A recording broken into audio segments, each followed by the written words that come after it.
അകത്തേക്ക് പോവാം.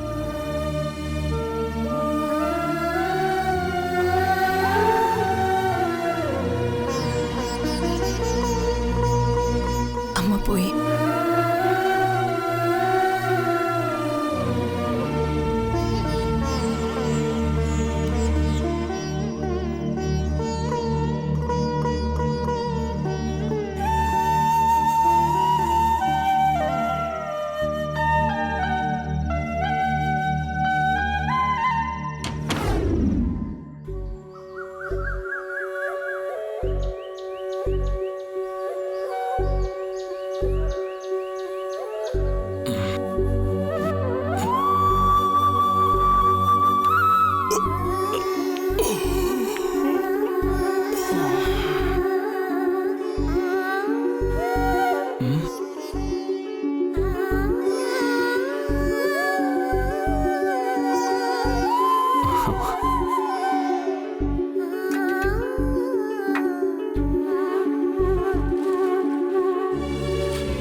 Good morning. പഠിച്ചതൊക്കെ തെറ്റിച്ചു. ഈ വല്ലുവിന്റെ ഒരു കാര്യം. Good morning, good morning.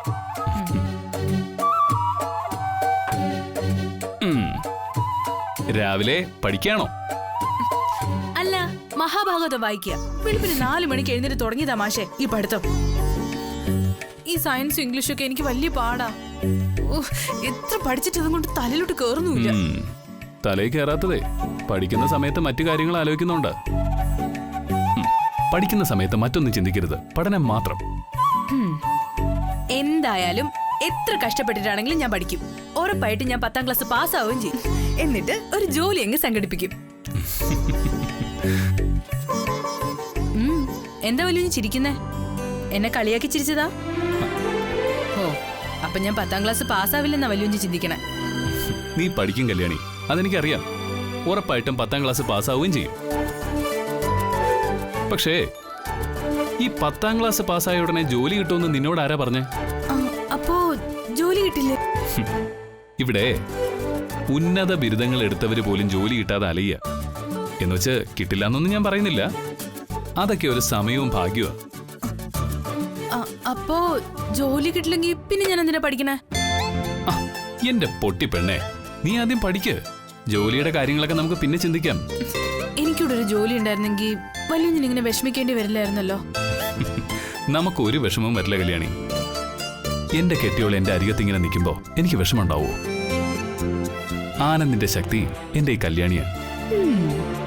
ഞാൻ ഉണരുമ്പോ ഒരു കണിക്കൊന്ന പൂത്തതുപോലെ കൺമുന്നിൽ ഈ മുഖം ഇങ്ങനെ കണ്ടാ മതി, എനിക്ക് സന്തോഷാവും.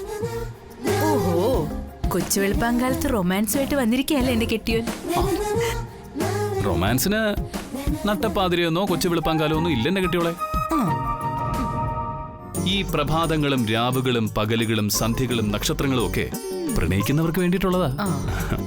എനിക്ക് നീയും നിനക്ക് ഞാനും മാത്രം, നമ്മൾ മാത്രമുള്ളൊരു ലോകം.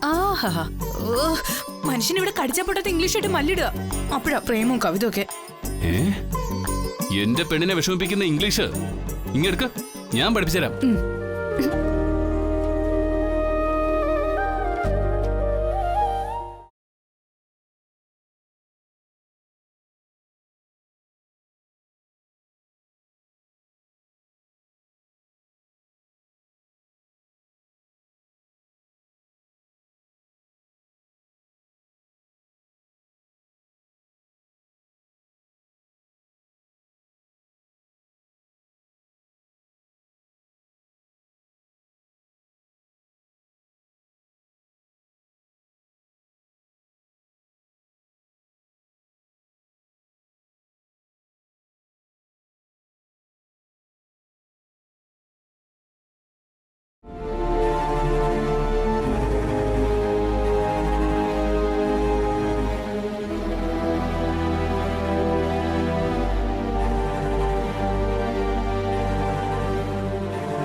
എന്താ രണ്ടുപേരും കൂടി? എന്തിനാ അത്യാവശ്യമായിട്ട് കാണണമെന്ന് പറഞ്ഞത്? ഞാൻ മാർക്കറ്റിൽ നിൽക്കുകയായിരുന്നു. അപ്പോഴാണ് നന്ദനയുടെ ഫോൺ വന്നത്. കാര്യം ഉണ്ടായിട്ട് തന്നെ വിളിച്ചു വരുത്തിയത്. എന്ത് കാര്യം? ദേ, ഇനി നിങ്ങൾ കൂടി എന്നോട് സംസാരിക്കാൻ വന്ന് അഖില മാഡത്തിന്റെ ദേഷ്യത്തിന് കാരണക്കാരാവണ്ട. അതിന് വെറുതെ സംസാരിക്കാൻ വന്നതല്ലല്ലോ ഞങ്ങള്. ന്യായമായിട്ടുള്ളൊരു കാര്യം പറയാൻ വേണ്ടി തന്നെ വിളിച്ചു വരുത്തിയത്. അതെ കല്യാണി, അരവിന്ദ് പറഞ്ഞതുപോലെ ന്യായമായ ഒരു കാര്യം പറയാൻ തന്നെയാ ഞാൻ പറയുന്നത്.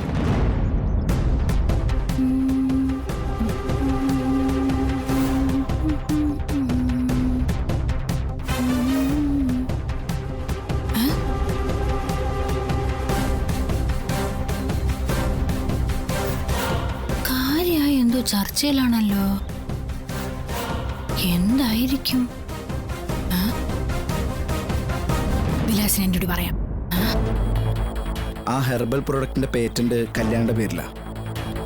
അത് ബ്രോ കല്യാണിന്റെ പേരിലാക്കി ഡോക്യുമെന്റ് തന്നതിന് ഞാൻ സാക്ഷിയാ. എന്നിട്ട് ബ്രോയെ കമ്പനിയിൽ നിന്ന് അടിച്ച് പുറത്താക്കിയിട്ട് ഈ പേറ്റന്റ് വെച്ച് പുതിയൊരു ബിസിനസ് തുടങ്ങാൻ ഇൻവെസ്റ്ററെ കണ്ടെത്തിയപ്പോൾ അത് കോടതി വഴി തടസ്സപ്പെടുത്താന്ന് പറഞ്ഞ അമ്മയെന്നല്ല സാക്ഷാൽ സർവേശ്വരം വന്ന് ചെയ്താലും തെറ്റ് തന്നെയാ.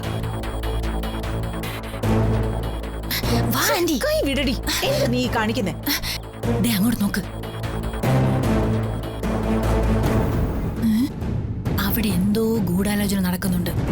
മിക്കവാറും അത് ആന്റിക്കെതിരെ ആവാനാണ് സാധ്യത. അതെ കല്യാണി, അരവിന്ദ് പറഞ്ഞത് ശരിയാ. പേറ്റന്റിനെതിരെ ആനന്ദ് ഗ്രൂപ്പ് ഓഫ് കമ്പനീസ് കൊടുത്ത് സ്റ്റേ നീക്കാൻ നമ്മൾ കോടതി പോവും. അയ്യോ വേണ്ട വേണ്ട, അതൊന്നും വേണ്ട നീങ്ങുഞ്ഞെ. അഖില മേഡത്തിനെ തോൽപ്പിച്ചുകൊണ്ട് ഞങ്ങൾക്കൊന്നും നേടണ്ട. കല്യാണി, തൃച്ചംബരത്ത് അഖിലാണ്ടേശ്വരി തോൽപ്പിക്കാനല്ല, എന്റെ ബ്രോ തോൽക്കാതിരിക്കാനാ. കഴുത്തിൽ താലി കിട്ടിയവൻ തോറ്റ് തല കുനിച്ചു നിൽക്കുന്നത് കാണാൻ അന്തസ്സുള്ള ഒരു പെണ്ണും തയ്യാറാവില്ല കല്യാണി.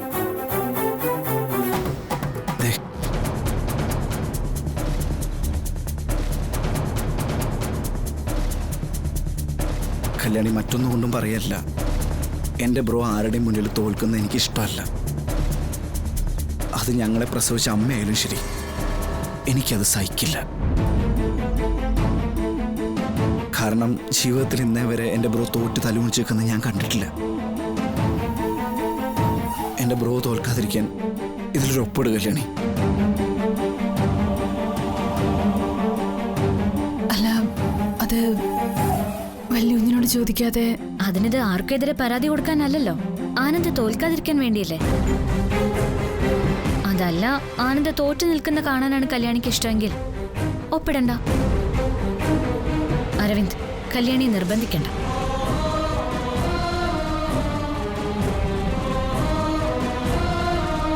കല്യാണി പ്ലീസ്.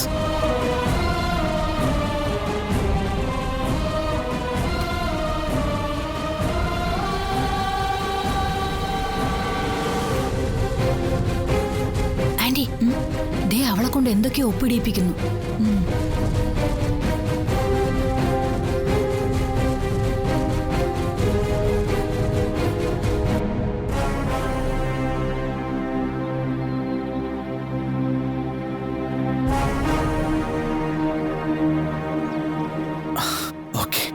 താങ്ക്സ് കല്യാണി.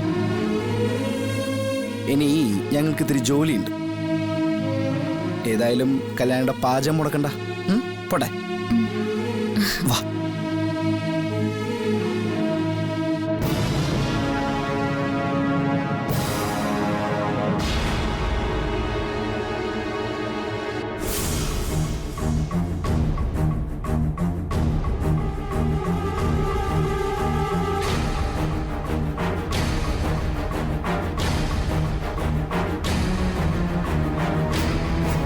ഞാൻ പറഞ്ഞില്ലേ, ഇതെന്തൊക്കെയോ പ്രശ്നങ്ങളുണ്ട്.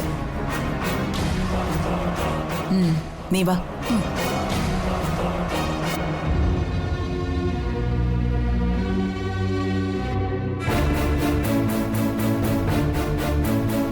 അയ്യോ,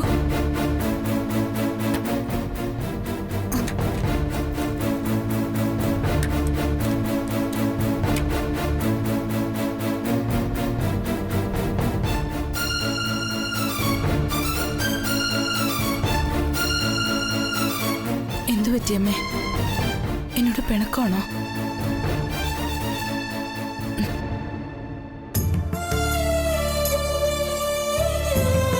എന്താ അമ്മേ നോക്കണേ? എല്ലാം കാണുന്നുണ്ടല്ലോ അല്ലേ? കൊട്ടാരത്തിൽ കഴിഞ്ഞിരുന്ന ആളാ ഇപ്പൊ ഇവിടെ കൊതുകടി കൊണ്ട് ജീവിക്കുന്നത്. ഇതിനെല്ലാത്തിനും കാരണക്കാരി ആരാണെന്ന് അറിയണ്ടേ അമ്മയ്ക്ക്? അമ്മയുടെ മോള. അതെ അമ്മേ, ഞാൻ കാരണം ജീവനക്കാളേറെ സ്നേഹിക്കുന്ന സ്വന്തം അമ്മയോട് പോലും എതിർക്കേണ്ടി വന്നു. വലിയ കുഞ്ഞിന് എത്ര വലിയ പദവിയിൽ ജീവിച്ച ആളാ. അതെല്ലാം വലിച്ചെറിഞ്ഞിട്ട് വന്നതല്ലേ എനിക്ക് വേണ്ടി. പാവം ജീവിക്കാൻ വേണ്ടിയുള്ള നെട്ടോട്ടത്തിലമ്മ. ആരുടെ മുമ്പിലും തലകുനിച്ച് ശീലമില്ലല്ലോ, അതിനുള്ള ആവശ്യവും വന്നിട്ടില്ല.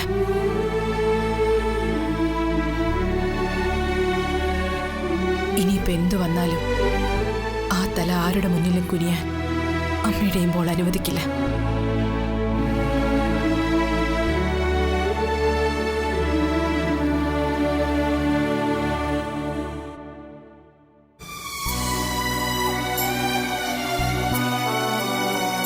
ഇപ്പൊ തന്നെ ഒരു കമ്പനി തുടങ്ങാൻ ശ്രമിച്ചപ്പോ എന്റെ പേരിലുള്ള പാറ്റന്റ് അഖിലമ്മയുടെ സ്റ്റേ ചെയ്തു. അനിയകുഞ്ഞ് വന്ന് പറഞ്ഞപ്പോ ആ സ്റ്റേ നീക്കാൻ ഞാൻ ഒപ്പിട്ട് കൊടുത്തു. അതിപ്പോ അഖിലമ്മേടത്തിന് എതിരായിട്ടൊന്നും ഞാൻ ചെയ്തതല്ല. അഖിലമ്മേടം ആണോ അതോ വലിയ കുഞ്ഞാണോ എനിക്ക് വലുതെന്ന് ചോദിച്ച എന്നെ താലി കെട്ടിയ ആളല്ലേ അമ്മ എനിക്ക് വലുത്. ഞാൻ അഖിലമ്മേടത്തിനോട് ചെയ്തത് ഒരു തെറ്റാണോ അമ്മ? ഒരു തെറ്റുമല്ല.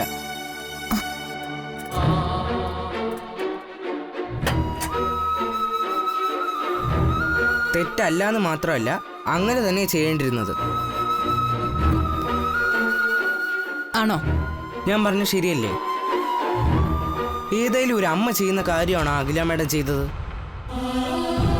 ഒന്നുമില്ലെങ്കിൽ സ്വന്തം മകനല്ലേ? അനികൂട്ടാ, ചെറിയ വായ കൊണ്ട് വലിയ വർത്താനം പറയരുത്.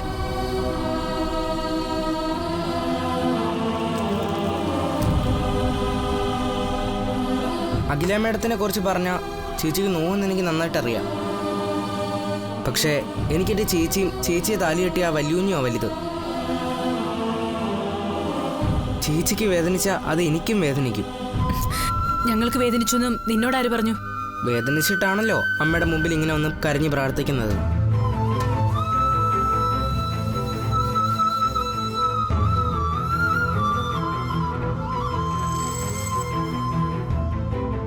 അഖില മേഡം ഇത്രയ്ക്ക് ശത്രുക്കളായി കാണാൻ എൻ്റെ ചേച്ചിയും വല്യൂഞ്ഞും എന്താ തെറ്റാ ചെയ്തത്? സ്നേഹിക്കുന്നത് തെറ്റാണോ? ആ, അങ്ങനെയാണെങ്കിൽ ഈ ദൈവങ്ങളൊക്കെ സ്നേഹിച്ചല്ലേ കല്യാണം കഴിച്ചത്? പരമശിവൻ പാർവതി ദേവിയെ കല്യാണം കഴിച്ചത് ആരുടെ അനുവാദത്തോടു കൂടിയാ? ഇതൊക്കെ നീ എങ്ങനെ അറിഞ്ഞു? ഇതൊക്കെ ഏത് കൊച്ചുകുട്ടിക്ക് അറിയാൻ ചേച്ചി. അതുകൊണ്ട് ഉപകാരം ചെയ്തില്ലെങ്കിലും അഖില മേഡം ഉപദ്രവിക്കരുതായിരുന്നു. ചേച്ചിയുടെ പേറ്റന്റ് അല്ലേ അത്? പിന്നെ അവരെന്തിനാ സ്റ്റേ ആകാൻ പോയത്? അനികുട്ടാ, അഖില മേഡത്തിന് അവരൊന്നും വിളിക്കരുത്. മേഡത്തിനെ കുറിച്ച് എന്തെങ്കിലും പറഞ്ഞാൽ എനിക്കത് സഹിക്കാനാവില്ല.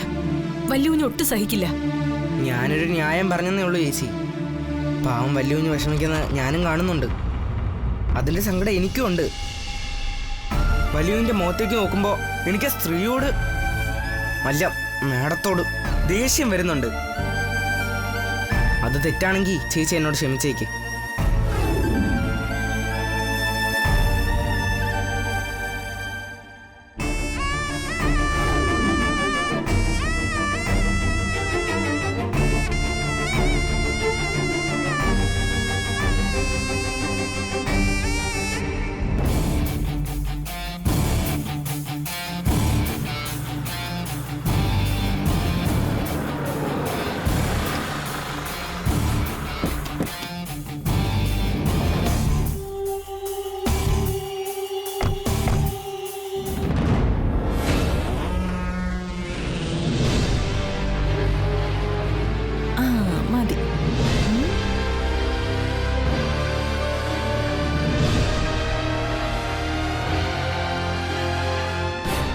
ആന്റി, എത്തിയോ അപൂർവ സഹോദരങ്ങൾ? എന്താ ആന്റി അത്യാവശ്യമായിട്ട് കാണണമെന്ന് പറഞ്ഞു? എന്താ ആനന്ദ അടുക്കളക്കാരി ഉപേക്ഷിച്ച് തൃച്ചംബരത്തേക്ക് വന്നോ? ഇവൾ എന്തൊക്കെയാ പ്രിയങ്ക ഈ പറയുന്നേ? ആകെ ഒരു സ്പെല്ലിംഗ് മിസ്റ്റേക്ക്. അത് വിട ആന്റി. ആന്റി എന്തിനാ അത്യാവശ്യമായിട്ട് കാണണമെന്ന് പറഞ്ഞു? കാര്യമുണ്ട് പ്രിയങ്ക. ഇന്ന് അരവിന്ദും നന്ദനയും കൂടി ആ അടുക്കളക്കാരിയുമായി സംസാരിക്കുന്നത് കണ്ടു. സംസാരിക്കട്ടെ, അതിനെന്താ പ്രശ്നം? അതല്ല പ്രിയങ്ക,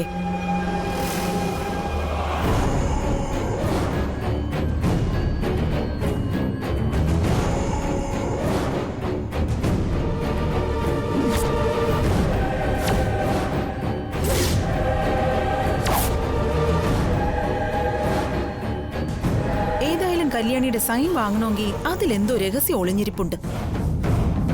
ഇനിയിപ്പോ കമ്പനി പകത്ത് നൽകണമെന്നായിരിക്കോ എന്നാ എന്റെ സംശയം. ആനന്ദന്റെ കമ്പനിയിൽ കല്യാണിക്ക് എന്താ അവകാശം? അങ്ങനെ സംശയിക്കുന്നതേ മണ്ടത്തരോ. എന്താ ആന്റി, ഗംഗ പറഞ്ഞതാ ശരി.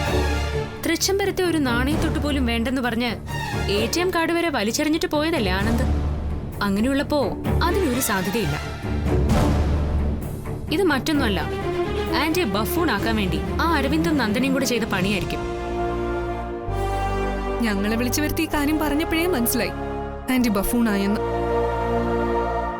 പ്രിയങ്കേ, തൃച്ചംബരത്ത് ഇപ്പൊ കോമാളി വേഷം കെട്ടാത്ത ഒരാളേയുള്ളൂ, അതേ വിലാസിനിയ.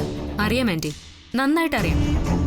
ആന്റിയെ ഞങ്ങൾ കെട്ടിയടിക്കാൻ പോകുന്നതേ വെറും ബഫൂണിന്റെ വേഷമല്ല, റാണിയുടെ വേഷമാ. തൃച്ചംബരത്തെ മഹാറാണിയുടെ വേഷം. അതിനുള്ള എളുപ്പമാർഗത്തിലൂടെയല്ലേ ആന്റി ഇപ്പൊ സഞ്ചരിക്കുന്നേ? സ്ലോ പോയിസൺ മുടങ്ങാതെ കൊടുക്കുന്നുണ്ട് ഞാൻ അഖിലാണ്ടേശ്വരിക്കുള്ള ടോണിക് വിറ്റമിൻ. ഗുഡ്. എന്നാ പിന്നെ ഞാൻ ഇറങ്ങട്ടെ. ഇത് പറയാനാ ഞാൻ വിളിച്ചത്. തൃച്ചംബരത്ത് ചെന്നിട്ട് പണി ഒരുപാടുണ്ട്. വരട്ടെ എന്നാ. ശരി ആന്റി.